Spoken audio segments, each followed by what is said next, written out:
महाराज, अब आपको विवाह कर लेना चाहिए। जब तक इस राज्य में कोई महारानी ना हो तब तक राज्य पूर्ण कैसे हो सकता है महाराज। ठीक है मंत्री जी, यदि आप सबकी यही इच्छा है तो मैं अवश्य विवाह करूंगा। चलो मंत्री जी, आज हम अपने राज्य का हाल खबर लेते हैं। कौन मनुष्य सुख में है और कौन दुख में है। हाँ हाँ महाराज, यह तो बहुत अच्छी बात है। चलो चलते हैं। यार, हम स्वाभिमान सर्वप्रथम रखते हैं।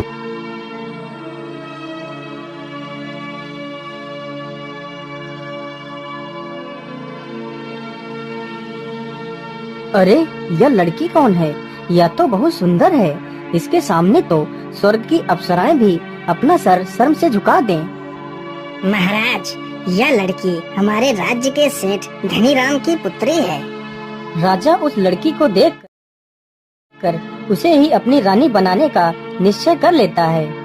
राजा अपने पास से एक स्वर्ण मुद्रा निकालता है और उस सेठ के घर के बाहर फेंक देता है और वहाँ से चला जाता है।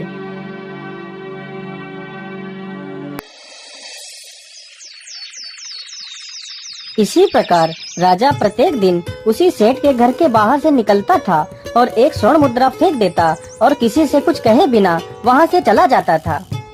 अरे ये क्या? ये आदमी रोज यहाँ आता है और एक स्वर्ण मुद्रा फेंक कर चला जाता है। मुझे इसकी जानकारी पिताश्री को देनी चाहिए। पिताजी, एक आदमी रोज यहाँ से गुजरता है और एक सोने का सिक्का फेंकता है, लेकिन वह बिना कुछ बोले यहाँ से चला जाता है। ठीक है बेटी, कल जब वह आदमी सिक्के फेंकने के लिए आए तो मुझे बुला लेना। रोज की तरह उस दिन भी वह राजा सोने का सिक्का फेंकता है और चल देता है। अरे सुनिए, हमारे पिताजी आपसे बात करना चाहते हैं। कृपया आप यहीं रुकिए, मैं उन्हें बुलाती हूँ। पिताजी पिताजी, जल्दी आइए, वही आदमी आ गया है जो रोज यहाँ सोने के सिक्के फेंक कर चला जाता है। कौन हो तुम और हमारे घर में रोज रोज तुम स्वर्ण मुद्राएं क्यों फेंकते हो? इसका क्या कारण है? सेठ जी, मैं इस राज्य का राजा हूँ। मैं आपकी पुत्री को बहुत पसंद करता हूँ और उससे विवाह करना चाहता हूँ। ठीक है महाराज, मैं अपनी पुत्री का विवाह आपके साथ करने के लिए तैयार हूँ, लेकिन मेरी एक शर्त है। मैं आपकी हर एक शर्त को मानने के लिए तैयार हूँ। बोलिए सेठ जी, आपकी क्या शर्त है? महाराज, मेरी शर्त यही है, यदि आप मेरी पुत्री के साथ विवाह करना चाहते हैं तो आपको इस कुएं को धन से भरना होगा। जब यह कुआं पूरी तरह धन से भर जाएगा तब मैं अपनी पुत्री का विवाह आपके साथ करूंगा। ठीक है सेठ जी, मैं आपके इस कुएं को धन दौलत से भर दूंगा। राजा वापस जाता है और अपना पूरा राजमहल तथा अपनी धन संपत्ति बेचकर सारा धन इकट्ठा करता है। फिर राजा उस कुएं के पास पहुंचता है और धन उतार उतार कर कुएं में फेंकने लगता है, लेकिन कुआं नहीं भरता।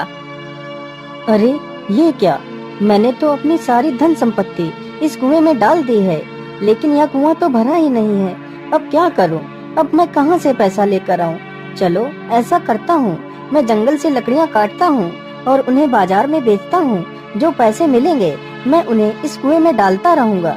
यदि ईश्वर ने चाहा तो एक न एक दिन यह कुआं जरूर भर जाएगा।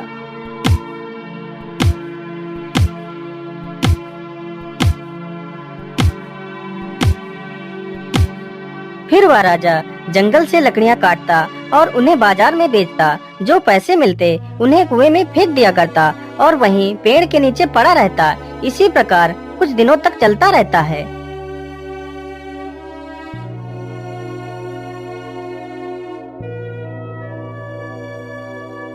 हे ईश्वर, आज तो मेरी तबीयत कुछ ठीक नहीं लग रही है। आज मैं काम कैसे करूँगा?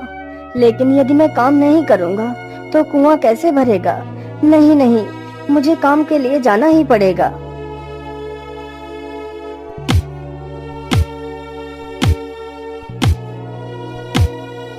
अरे बेटा, तुम इतनी कड़कती धूप में काम कर रहे हो, थोड़ा सा आराम तो कर लो। नहीं बाबा जी, मैं अभी आराम नहीं कर सकता, मुझे अभी बहुत काम करना है। अरे बेटा, तुम्हें ऐसा कौन सा कार्य करना है जो तुम इतनी कड़कती धूप में भी काम कर रहे हो? बताओ मुझे। अरे बाबा, मैं क्या बताऊं आपको, मैं बहुत परेशानी में हूँ। मैं यह परेशानी अपने प्रेम को पाने के लिए कर रहा हूँ। फिर श्यामा कुमार उस साधु को अपनी पूरी कहानी सुनाता है। अब बाबा आप ही बताओ मैं क्या करूँ, उस कुएं को कैसे भरूँ, इतना सारा धन मैं कहाँ से लाऊं बाबा। बेटा तुम चिंता मत करो, तुम इस लकड़ी को ले जाओ और उस कुएं की परिक्रमा करके ओम नमः शिवाय का जाप कर इस लकड़ी को उस कुएं में डाल देना, तो वह कुआं धन से भर जाएगा। श्यामा कुमार उस लकड़ी को लेकर कुएं के पास जाता है और परिक्रमा करने लगता है। ओम नमः शिवाय, ओम नमः शिवाय, ओम नमः शिवाय, ओम नमः शिवाय, ओम नमः शिवाय, ओम नमः शिवाय। चलो अब इस लकड़ी को कुएं में डाल देता हूँ।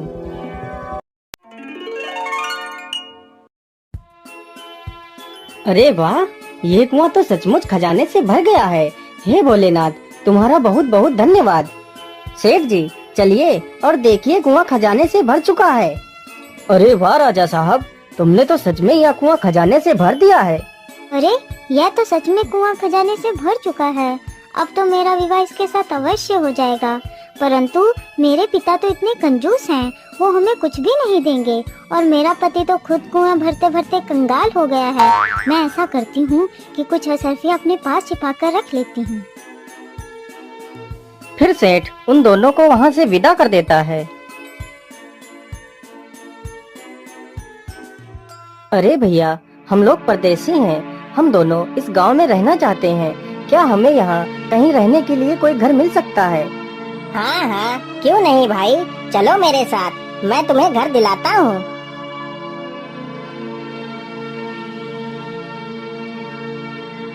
मैं तुम्हें घर तो दे सकता हूँ, लेकिन मैं तुमसे रोज 1 रुपया लूंगा। यदि मंजूर हो तो बोलो। ठीक है भैया, मैं तुम्हें रोज का 1 रुपया दे दूंगा। अरे रूपरेखा, हमने घर तो ले लिया है, लेकिन इसका किराया हम कहाँ से भरेंगे? आप बिल्कुल भी चिंता ना करिए। यह एक स्वर्ण मुद्रा लीजिए और इसे बेचकर कुछ खाने के लिए ले आइए। और याद रहे, बाजार से 2 गोले ऊन के ले आइएगा। श्यामा कुमार सोनार के घर जाता है और सोने की मुद्रा बेचकर ऊन के 2 गोले तथा चावल लेकर आता है। दोनों पति पत्नी चावल पकाकर खा लेते हैं और सो जाते हैं। रूपरेखा उन दोनों ऊन के गोलों से अच्छे अच्छे दस्ताने व टोपियां बना देती है। आजी सुनिए, आप इन कपड़ों को बाजार में जाकर बेच आइए। आइए आइए, अच्छे अच्छे कपड़े, दस्ताने व टोपियां लेकर जाइए। आइए भैया, देखिए कितने सुंदर कपड़े हैं। आइए आइए। श्यामा कुमार इसी प्रकार रोज रोज कपड़े लेकर यहाँ वहाँ की बाजारों में बेचने लगता है। आजी सुनो, अब हमारे पास काफी पैसे हो चुके हैं, अब हमें कुछ बड़ा करना चाहिए। मैं ऐसा करती हूँ, एक शाही गलीचा बनाती हूँ। हाँ हाँ रूपरेखा, तुम बिल्कुल ठीक कहती हो। अब हमें कुछ बड़ा सोचना चाहिए। रूपरेखा ने गलीचा बनाना शुरू कर दिया। उसने एक बहुत ही सुंदर गलीचा बनाकर तैयार किया। श्यामा कुमार जब भी उस गलीचे को बेचने के लिए बाजार में जाता तो वह गलीचा नहीं बिकता। इसी प्रकार कई दिन गुजर जाते हैं। क्या बात है श्याम भाई, आपका यह गलीचा अभी भी नहीं बिका है? क्या करूं बिरजू भाई, इसकी सही कीमत कोई दे ही नहीं पाता है, तो इसलिए यह गलीचा बिक ही नहीं पा रहा है। अरे श्याम भाई, मेरी बात मानो तो तुम इस गलीचे को लेकर कन्नड़ राज्य चले जाओ। वहाँ की बाजार का यह नियम है, यदि बाजार में सूर्यास्त के बाद कोई सामान ना बिके तो वह सामान राजा खरीद लेता है। तुम इस गलीचे को